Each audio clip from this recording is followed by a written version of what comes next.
ನಮಸ್ಕಾರ ಸ್ನೇಹಿತರೆ, ನಾನು ನಿಮ್ಮ ಪ್ರದೀಪ್ ಎಚ್ ಆರ್ ಮಾತಾಡ್ತಾ ಇದ್ದೀನಿ. ತುಂಬ ದಿನಗಳಾದ ಮೇಲೆ ಒಂದು ವಿಚಾರದ ಬಗ್ಗೆ ಮಾತಾಡೋಣ ಅಂತ ಬಂದಿದ್ದೀನಿ. ತುಂಬ ಕೆಲಸದ ಒತ್ತಡದಿಂದ ಕೆಲವು ವಿಚಾರಧಾರೆಗಳನ್ನು ಅಥವಾ ಹಂಚ್ಕೊಳ್ಳೋಕ್ಕಾಗಿರಲಿಲ್ಲ ಅಥವಾ ಒಂದು ವಿಡಿಯೋಗಳನ್ನ ಮಾಡೋಕ್ಕಾಗಿರಲಿಲ್ಲ.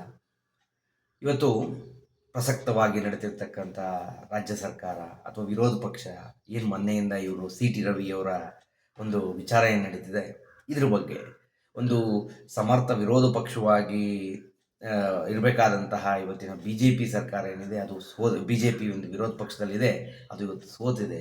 ಇದ್ರ ಫೇಲ್ಯೂರ್ಸ್ ಕಾರಣ ಏನು, ಯಾಕೆ ಸಮರ್ಥ ವಿರೋಧ ಪಕ್ಷವಾಗಿ ಕೆಲಸ ಮಾಡೋಕ್ಕಾಗ್ತಿಲ್ಲ ಅದ್ರ ಕೈಲಿ ಅಂತ, ಅಥವಾ ಮೊನ್ನೆ ಬೆಳಗಾವಿ ಅಧಿವೇಶನದಲ್ಲಿ ಈ ಥರ ಸಿ ಟಿ ರವಿಯವರು ಮಾತಾಡಿದಂಥ ರೀತಿ ಅಥವಾ ಹಿನ್ನೆಲೆ, ಅವ್ರ ಹಿಂದೆ ಯಾವ ಥರ ಮಾತಾಡಿದರು ಅನ್ನೋದ್ರ ಬಗ್ಗೆ ಸ್ವಲ್ಪ ನಾವು ಮೆಲ್ಕಾಕ್ಬೇಕಾಗತ್ತೆ.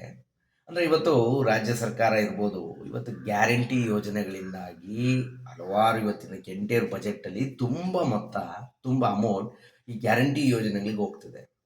ಹಾಗಾಗಿ ಈ ಮೂಲಭೂತ ಸೌಕರ್ಯಗಳಿಗೆ ಎಲ್ಲೋ ಒಂದು ಕಡೆ ಹಣಕಾಸಿನ ಕೊರತೆ ಆಗಿರೋದು ಸತ್ಯ.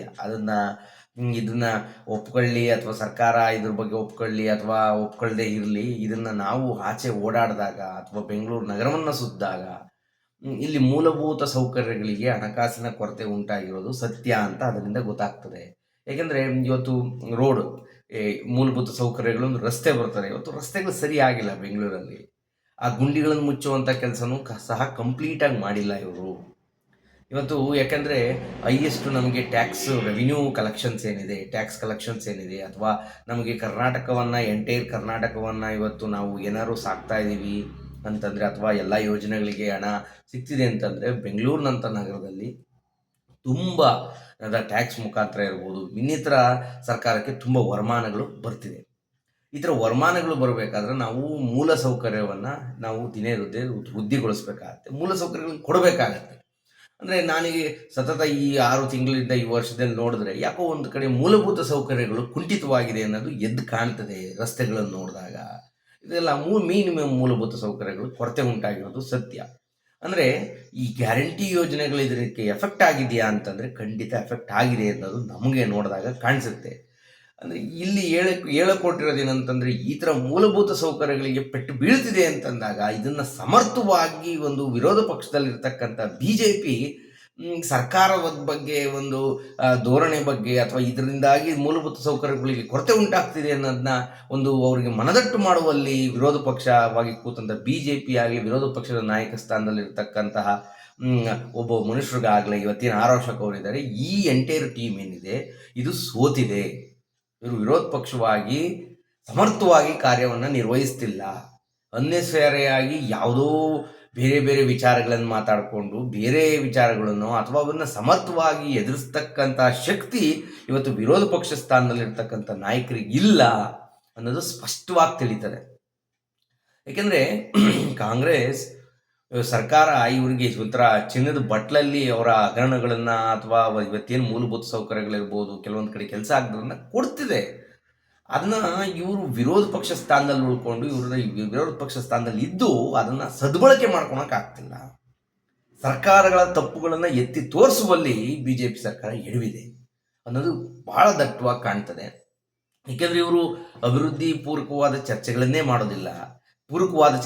ಮಾಡೋದಿಲ್ಲ. ಇಂದಿಗೂ ಸಹ ಧರ್ಮಾಧಾರಿತ ರಾಜಕಾರಣ ಅಥವಾ ಯಾವುದು ಸೆನ್ಸಿಬಲ್ ಮ್ಯಾಟ್ರ್ಗಳಿರ್ತವೆ ಅದನ್ನು ಮಾತ್ರ ಮಾತಾಡ್ತಿದ್ರೆ ಹೊರತು ಜನಗಳಿಗೆ ಅಥವಾ ಇಂಥ ದೊಡ್ಡ ನಗರ ಬೆಂಗಳೂರಿಗೆ ಬೇಕಾದಂತಹ ಮೂಲಭೂತ ಸೌಕರ್ಯಗಳಿಗೆ ಸಂಬಂಧಪಟ್ಟಿದ್ದು ಅಥವಾ ಇಲ್ಲಿ ಕೈಗಾರಿಕೆಗಳನ್ನು ವೃದ್ಧಿಗೊಳಿಸಬೇಕು ಅಥವಾ ಇನ್ನು ಇದು ಕರ್ನಾಟಕದ ಅಭಿವೃದ್ಧಿಗೆ ಬೇಕಾದಂತಹ ವಿಚಾರಗಳಿಗೆ ಅಥವಾ ಇವತ್ತು ಅಣೆಕಟ್ಟು ಯೋಜನೆಗಳಿರ್ಬೋದು, ನೀರಾವರಿ ಯೋಜನೆಗಳಿರ್ಬೋದು, ಇವೆಲ್ಲ ಕೆಲವೊಂದು ಕುಂಠಿತವಾಗಿರ್ತಕ್ಕಂಥ ಸತ್ಯ.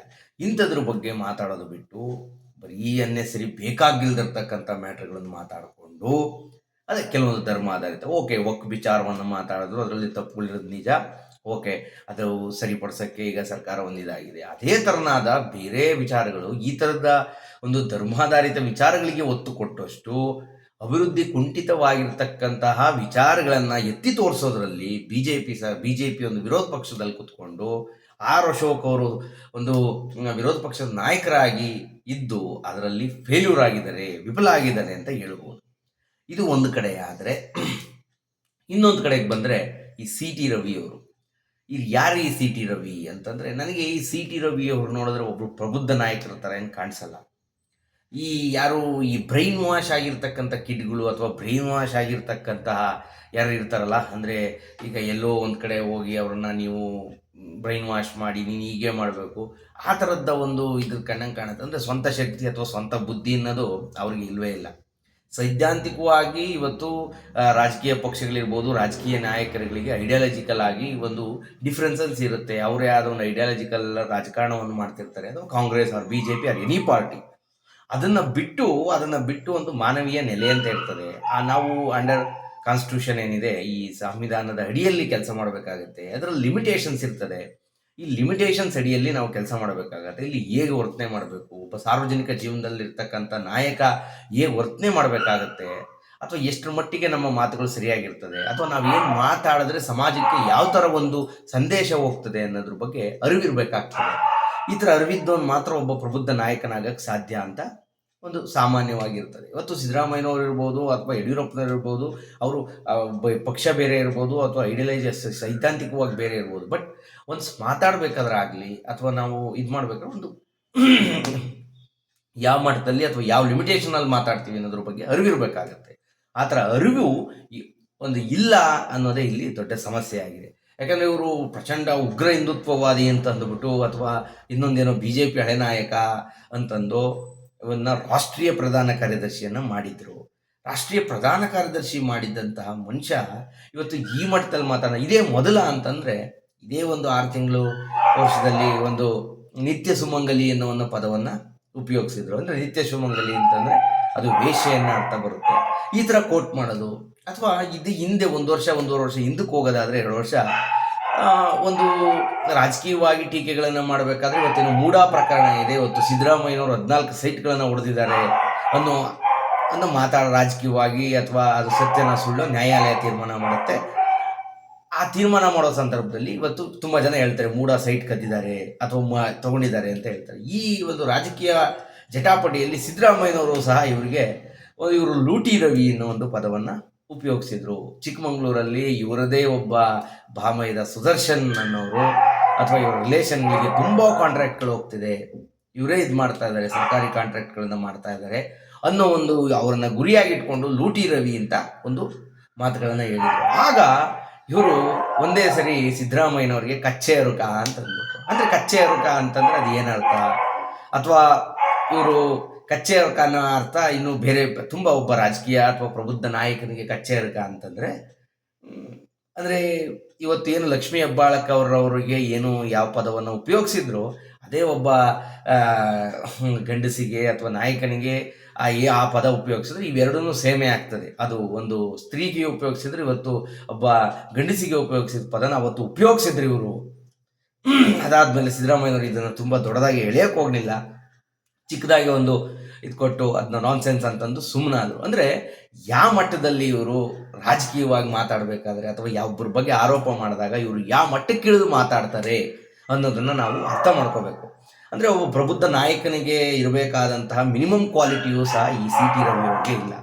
ಈಗ ಯಾವಾಗಲೂ ಈ ಧರ್ಮದ ಒಂದು ನಶೆಯಲ್ಲಿ ಒಂದು ಜಿಹಾದಿ ಮನಸ್ಥಿತಿಗಳು ಯಾವ ಥರ ಇರ್ತಾರೆ ಅವ್ರಿಗೂ ಇದೇ ಥರ ಮನಸ್ಥಿತಿ ಇದೆಯಾ ಅಂತ ಇವರ ಮಾತುಗಳಲ್ಲಿ ಅಥವಾ ಒಂದು ಪ್ರಬುದ್ಧತೆ, ಅವರು ಮಾತಾಡೋ ಪ್ರಬುದ್ಧತೆಯಲ್ಲಿ ಗೊತ್ತಾಗ್ತದೆ. ಹಾಗಾಗಿ ಇವರು ಈ ಥರ ಮಾತಾಡಿದ್ರಲ್ಲಿ, ಬೆಳಗಾವಿ ಅಧಿವೇಶನದಲ್ಲಿ ಆ ಥರ ಮಾತಾಡಿದ್ರಲ್ಲಿ ಯಾವುದೇ ಥರದ ಆಶ್ಚರ್ಯ ಇಲ್ಲ. ಆಲ್ರೆಡಿ ಅವರು 2-3 ಸರಿ ಇದೇ ಥರ ಮಾತಾಡಿದ್ದಾರೆ. ಈಗ ಅದನ್ನೇ ಒಂದು ದೊಡ್ಡ ಇಶ್ಯೂ. ಅಂದರೆ ಇವತ್ತು ನ್ಯೂಸ್ ಚಾನಲ್ಗಳು ಸಹ ಅವ್ರನ್ನ ಸ್ಟೇಷನ್ಗೆ ಆಲಿಸಿದ್ರು, ಎತ್ತಾಕೊಂಡು ಹೋದ್ರು, ಅಲ್ಲಿ ಇದನ್ನೇ ಒಂದು ಹೈಲೈಟ್ ಮಾಡಿದ್ರೆ ಹೊರತು ಅಲ್ಲಿ ವಿಧಾನ ಪರಿಷತ್ನಲ್ಲಿ ಇವರು ಮಾತಾಡಿದಂಥ ಮಾತು ಸರಿಯೋ ತಪ್ಪೋ ಅದ್ರ ಬಗ್ಗೆ ಚರ್ಚೆನೇ ಆಗ್ತಾ ಇಲ್ಲ. ಇನ್ ಕೇಸ್ ಅದು ಮಾತಾಡಿದರೆ ಅದು ಎಷ್ಟು ಅಕ್ಷಮ್ಯ ಅಪರಾಧ ಆಗ್ತದೆ. ಮಾತೊಬ್ಬ ಮಾಜಿ ಮಂತ್ರಿ, ರಾಷ್ಟ್ರೀಯ ಪ್ರಧಾನ ಕಾರ್ಯದರ್ಶಿ, ಹಲವಾರು ರಾಜ್ಯಗಳಿಗೆ ಇನ್ಚಾರ್ಜ್, ತಮಿಳುನಾಡಿಗೆಲ್ಲ ಇನ್ಚಾರ್ಜ್ ಆಗಿದ್ರು ಈ ಮನುಷ್ಯ. ಇಷ್ಟೆಲ್ಲ ಆದರೂ ಈ ಸರಿ ಚಿಕ್ಕಮಗಳೂರಿನಲ್ಲಿ ಕಳಿಸಿದ್ದಾರೆ. ಏನಕ್ಕೆ ಸೋಲ್ಸಿದ್ರು ಅನ್ನೋ ಒಂದು ಪರಾಮರ್ಶೆ ಮಾಡ್ಕೋಬೇಕು. ಅದನ್ನು ಬಿಟ್ಟು ಈ ಥರ ಮಾತಾಡೋದು ಎಷ್ಟರ ಮಟ್ಟಿಗೆ ಸರಿ? ಅವ್ರನ್ನ ಸ್ಟೇಷನಿಂದ ಸ್ಟೇಷನ್ಗೆ ಅಲಿಸಿದ್ರು ಅನ್ನೋದೇ ಈ ಟಿ ವಿ ಮಾಧ್ಯಮಗಳಿಗೆ ಒಂದು ನ್ಯೂಸ್ ಆಯ್ತೇ ಹೊರತು ವಿಧಾನ ಪರಿಷತ್ನಲ್ಲಿ ಈ ಥರ ಮಾತಾಡಿದ್ದು ಎಷ್ಟರ ಮಟ್ಟಿಗೆ ಸರಿ ಅನ್ನೋದು ಒಂದು ಯಾವುದೋ ನ್ಯೂಸ್ ಚಾನೆಲ್ಗಳಲ್ಲಿ ಆಗಲಿಲ್ಲ. ಅಥವಾ ಯಾಕೋ ಗೊತ್ತಿಲ್ಲ, ಯಾವ ನ್ಯೂಸ್ ಚಾನೆಲ್ಗಳು ಬುಕ್ ಆಗಿದೆಯೋ ಅಥವಾ ಆ ಒಂದು ಪಕ್ಷದ ಪ್ರೇರಿತವಾಗಿ ಕೆಲಸ ಮಾಡ್ತಿದೆಯೋ ಅನ್ನೋದು ಇದರಲ್ಲಿ ಎದ್ದು ಕಾಣ್ತದೆ. ಹಾಗಾಗಿ ಇವತ್ತಿನ ಒಂದು ರಾಜ್ಯ ಸರ್ಕಾರದ ವೈಫಲ್ಯಗಳನ್ನು ತೋರಿಸ್ಬೇಕಾದಂಥ ವಿರೋಧ ಪಕ್ಷ ಅಥವಾ ವಿರೋಧ ಪಕ್ಷದ ನಾಯಕರು ಇವತ್ತು ಬಿ ಜೆ ಪಿ ನಾಯಕರುಗಳು ಸೋತಿದ್ದಾರೆ. ಈ ಥರದ್ದೊಂದು ಸಿಲ್ಲಿ ಮ್ಯಾಟರ್ಗಳಲ್ಲಿ ಅಥವಾ ಈ ಥರ ಬೇಡವಾದ ವಿಚಾರಗಳಲ್ಲಿ ಸಮಾಜದ ಸ್ವಾಸ್ಥ್ಯಕ್ಕೆ ಬೇಕಾದಂತಹ ವಿಚಾರಗಳನ್ನು, ಸ್ವಾಸ್ಥ್ಯವನ್ನು ಹಾಳು ಮಾಡುವಂಥ ವಿಚಾರಗಳನ್ನು ಇಟ್ಕೊಂಡು ಇವತ್ತು ರಾಜಕಾರಣ ಮಾಡ್ತಿದ್ದಾರೆ ಅನ್ನೋದು ಆ ವೈಫಲ್ಯಗಳು. ಇವತ್ತು ಸರ್ಕಾರ 100% ಸಕ್ಸಸ್ಫುಲ್ ಆಗಿ ಮಾಡ್ತಿದೆ ಕೆಲಸಗಳನ್ನು ಅಂತ ಹೇಳಿದ್ರೆ ಇಲ್ಲ ಅಂತ ಹೇಳ್ಬೋದು. ಯಾಕೆಂದರೆ ಹಲವಾರು ಇವತ್ತೇನೇ ಸಂಪನ್ಮೂಲಗಳು ಏನಕ್ಕೆ ಹೋಗ್ತಿದೆ ನಾನು ಆಲ್ರೆಡಿ ಹೇಳಿದ್ದೀನಿ. ಹಾಗಾಗಿ ಇದನ್ನು ಸದ್ಬಳಕೆ ಮಾಡ್ಕೋಬೋದಿತ್ತು.